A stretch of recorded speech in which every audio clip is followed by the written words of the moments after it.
कृष्ण हरे हरे हरे राम राम राम हरे हरे गोविंद बोलो हरि गोपाल बोलो राधा रमा। आज हम श्रीमद् भागवतम के 7वें स्कंद का पेज 220 पढ़ने जा रहे हैं। इन प्रश्नों के उत्तर देते हुए श्री नारद मुनि ने प्रहलाद की कथा सुनानी आरंभ की। भगवान वराह के हाथों हिरण्याक्ष की मृत्यु के पश्चात हिरण्यकश्यप अत्यंत उद्विग्न हो उठा। क्रोध और शोकातुर हो उसका मुख तमतमाने लगा। जब उसने अपने होंठ चबाते हुए धधकती आंखों से आकाश की ओर देखा तो लगा मानो आकाश धुएं से भर उठा हो। उसके तीक्ष्ण दांत अत्यंत भयानक दिख पड़ते थे। उसने अपना भयावह त्रिशूल उठाया और कुपित दृष्टि तथा कसी हुई भ्रुकुटियों से अपने असुर मित्रों की ओर देखते हुए कहा, अरे दानवों और दैत्यों, सावधानी पूर्वक मेरी बात सुनो और बिना समय गंवाए मेरे आदेश का पालन करो। मेरे इन दो कौड़ी के शत्रुओं ने भगवान विष्णु की सहायता से मेरी भाई की हत्या कर दी है। यद्यपि भगवान कभी किसी का पक्ष नहीं लेते, परंतु इस बार देवताओं द्वारा पूजित होने के कारण उन्होंने उनका पक्ष ले लिया।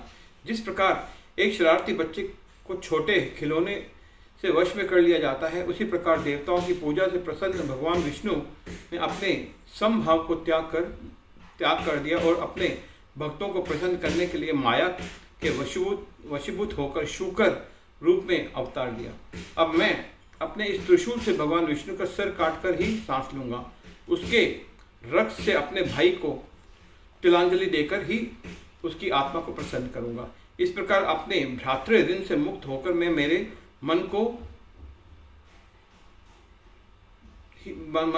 शांति प्राप्त हो मेरे मन को शांति प्राप्त होगी। जब किसी वृक्ष की जड़ को काट दिया जाता है तो वह गिरकर सूख जाता है। इसी प्रकार जब मैं इस कुटिल विष्णु का वध कर दूंगा तो ये सब देवी देवता स्वतः ही सूख कर मर जाएंगे। मेरे प्रिय दानवों, इधर मैं विष्णु के साथ युद्ध करने जाऊंगा और उधर तुम सब पृथ्वीलोक पर जाओ। ब्राह्मणों के प्रताप तथा क्षत्रियों के शासन के प्रभाव से पृथ्वी फल फूल रही है। वहां जो भी व्यक्ति तपस्या, यज्ञ, वेदाध्ययन, व्रत पालन तथा दान आदि करता दिखाई दे उसे नष्ट कर दो। भगवान विष्णु ही धार्मिक नियमों की रचयिता तथा उनके पालक हैं। वे ही देवताओं के एकमात्र आश्रय हैं। ब्राह्मणों का सर्वप्रमुख कार्य भगवान विष्णु के लिए यज्ञ करना है, परंतु यदि ये ब्राह्मण ही मर जाएंगे तो फिर कौन यज्ञ करने में क्षत्रिय की सहायता करेगा। और यदि यज्ञ बंद हो जाएंगे तो देवताओं को मिलने वाला यज्ञ भाग नहीं मिल पाएगा, फलस्वरूप वे स्वतः ही नष्ट हो जाएंगे। इसलिए तुरंत पृथ्वी पर जाओ और जहाँ कहीं भी ब्राह्मणों एवं गायों का संवर्धन हो रहा हो वहाँ आग लगाकर तबाही मचा दो। स्वभाव से असुर द्वेषी तथा हिंसा प्रिय होते हैं। हिरण्यकश्यप की आज्ञा को शिरोधार्य करके उन सब ने उसे सादर प्रणाम किया और वहां से निकल पड़े। हिरण्यकश्यप के निर्देशानुसार उन्होंने नगरों, गांवों, खेतों, खलिहानों, गौशालाओं, उद्यानों, कृषि क्षेत्रों और वनों में आग लगा दी।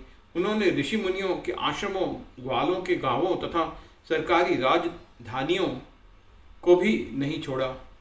कुछ असुरों ने नगर की ब्राह्म्य दीवारें तथा द्वार तोड़ डाले और कुछ अन्यों ने समस्त फल वृक्षों को काट दिया और लोगों के घरों में आग लगा दी।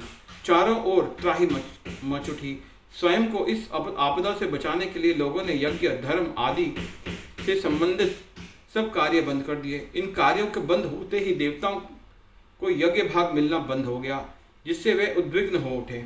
अपने स्वर्गलोकों को छोड़कर वे अदृश्य रूपों में स्वयं अपनी आंखों से लोगों की दुर्दशा का मुआयना करने के लिए पृथ्वी पर विचरण करने लगे।